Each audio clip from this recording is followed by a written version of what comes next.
BBC Radio Berkshire, the Bee Gees, you win again. Talking of winning, tonight sees the video game BAFTAs in London. It's the annual Video Game Awards.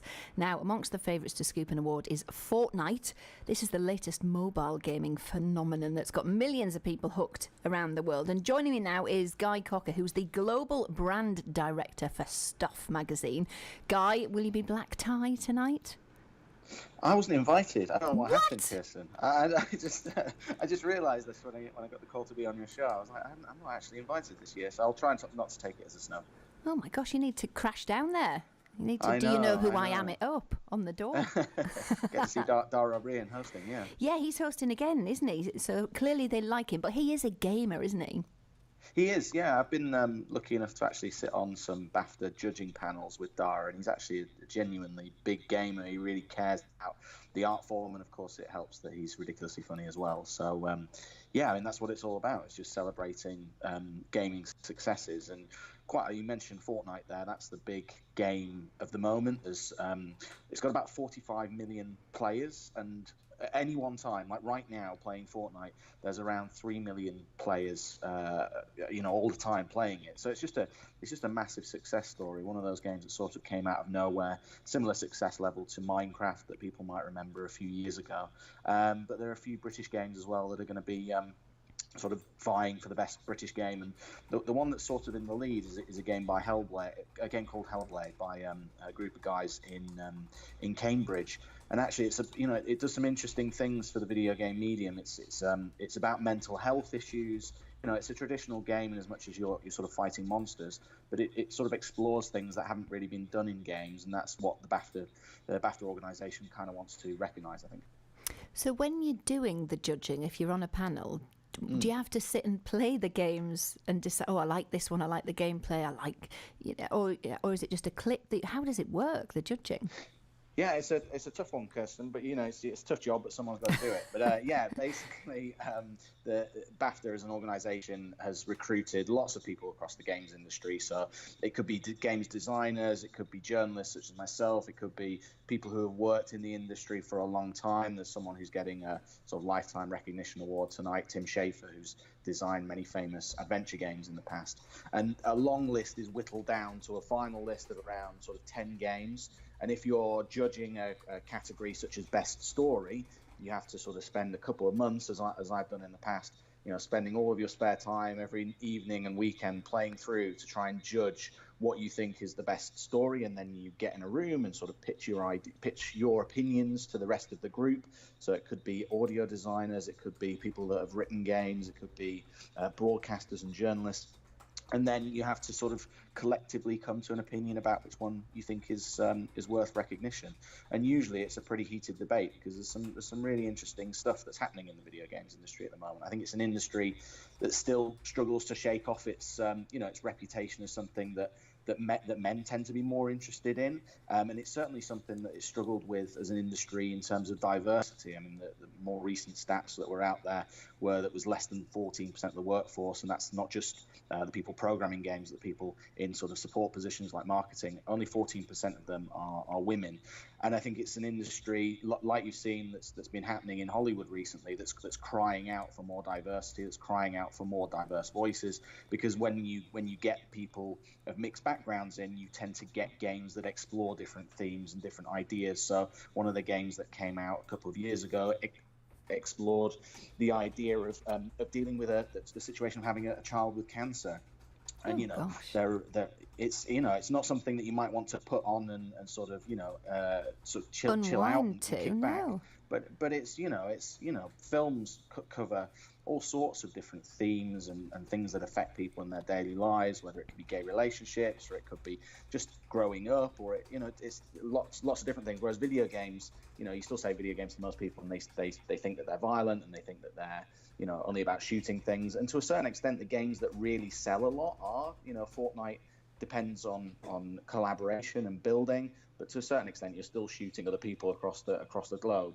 So I think the games industry still has to a certain extent an image problem, and BAFTA, with its sort of heritage and the fact that it recognises film and television and children's, it helps to sort of bring games to the forefront, and helps games like Hellblade, which is a phenomenal game, developed here in the UK, to get some recognition that it might not otherwise. Its numbers, I imagine, I don't know, but I imagine it's only sold a couple of million copies compared to the millions, the 45 million people that are playing Fortnite. So if it does pick up an award tonight, that will help it go on to get further recognition and hopefully more sales. And in terms of Fortnite, you're talking to a woman. I was saying a moment ago that my last gaming was with the Atari, playing Space Invaders, which I have to say I was very good at. Right. Yeah, I think I've stayed clear since because I was quite addicted, and I thought I will waste my life away just on these games forever and ever. But Fortnite, is it one of these where you can talk to other people and you're playing against other real people around the world? Yeah, for sure. The thing that's really captured the imagination in Fortnite, and to a certain extent another game called PlayerUnknown Battlegrounds, is the fact that it's what's known as a battle royale mode, and it's sort of the easiest way to describe it is the sort of video game equivalent of the Hunger Games. You're kind of everyone gets into battle, they descend on this island, and then it's the idea is to try and be the last person standing out of 100 people. So the idea is that you're trying to sort of battle all these people around the globe, and yes, you can talk to them, but there is a collaboration element as well. So Fortnite is about building, as the name suggests, building forts, and trying to use strategy and tactics, and the people that do work together do tend to do best in the game.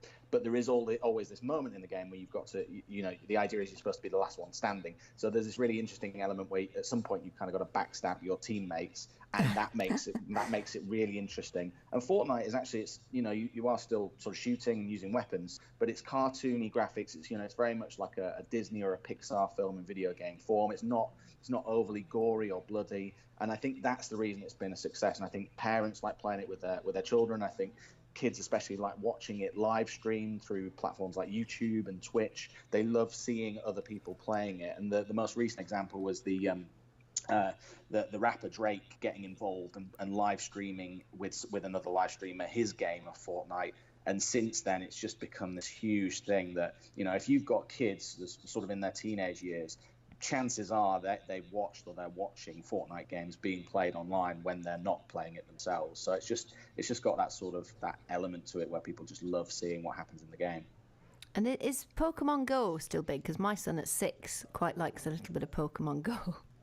Yeah, well, Pokemon Go was up for mobile game a couple of years ago, and is actually, I mean, it's still a phenomenon, and people are still playing it. It's not quite at the level it was a couple of years ago, but that's definitely where the games industry is heading. It's this idea of it's called augmented reality. So in Pokemon Go, you use your mobile phone and you collect these Pokemon in the real world. You might get an alert that there's a rare Pokemon, there's Pikachu down in your local supermarket, and you go down there and capture him, and then use him in battle.